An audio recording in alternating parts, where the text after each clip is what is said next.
While the West's businessmen are mainly parts of Epstein rings, here in Russia a lot of big major businessmen come and venerate the Orthodox icon, and now a lot of them are at a prayer in the church in the chapel. Here, in Very the chapel nice. Here. It's actually amazing.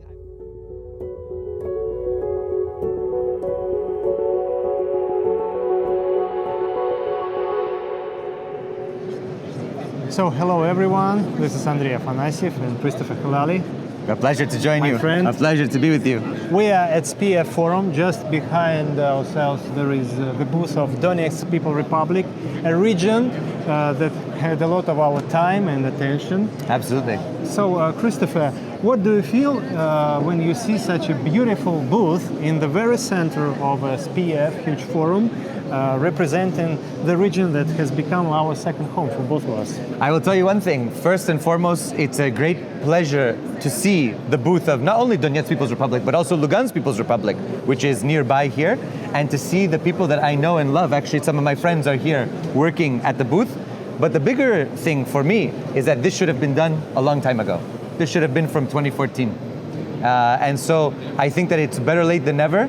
But of course, we still have a lot of work to do. And that's the important thing, is that it's not over yet. I know people at SPIEF want to end everything and they want to just get on with business, but it's not done. We have to continue to support our efforts in the special military operation. We have to continue to support our soldiers on the battlefield. And of course, we need to continue to put all of our resources into building this country and to making it stronger, safer, and obviously to liberate all the territories that are necessary. While traveling here, both of us experienced challenge from Ukrainian side. We see a lot of anti-missile and anti-aircraft installation to secure and to protect people here. What do you think about this terrorist activity from Ukraine that's happening throughout all the days of SPIEF and long before? Well, of course, it's a clear confirmation that the Ukrainian regime is a terrorist regime. We saw, I was ready to board the plane, and we saw that on the morning of the conference starting, there was a massive drone attack. Of course, the Ukrainian regime tried to disrupt what was going on here, to try to take attention away from the successes and the advances of the Russian Federation, and try to make everybody nervous, scared, maybe try to cancel the event altogether. We were delayed 4 hours, but we finally came. And that shows the resilience of the Russian Federation, of its, not only of its armed forces and security services, but also of all the civilian authorities who were able to quickly and efficiently solve all the issues, solve all the complications, and we were able to land just within 4 hours. That shows you the effectiveness of Russia now in dealing and combating with this terrorist threat. And it's clear that the Ukrainian regime continues to do these terrorist activities against civilians. They're not attacking military sites here. There's nothing military here. They're attacking civilian sites here and infrastructure, civilian infrastructure. I was just in Starobelsk. I saw firsthand the destruction. I went at the invitation of the Ministry of Foreign Affairs. It's clear the Ukrainian regime is losing, and because they're losing, they need to strike at civilians. They are going for what we call below the belt in English. And that shows you that they're desperate because they know the end is near. This year is a special year for me because for the first time we have a full-size booth of our Orthodox channel, main Orthodox media here in Russia, our channel SPAS, where I work as a host and war correspondent, also radio Faith in Russian, it's Vera, and magazine Fama. It's one of the biggest and oldest missionary magazines here in Russia. A lot of people come to our booth. Now everyone is getting ready for the plenary session, so that's why there are not so many people. And we talk about traditional values. You've been to multiple international events. How often in Christian world do you see the open faith and open testimony of faith in lay society? Sadly, in the West, we don't see it often. We don't see it in the US, we don't see it in Canada, we don't see it in Western Europe. But in Orthodox countries, we see it.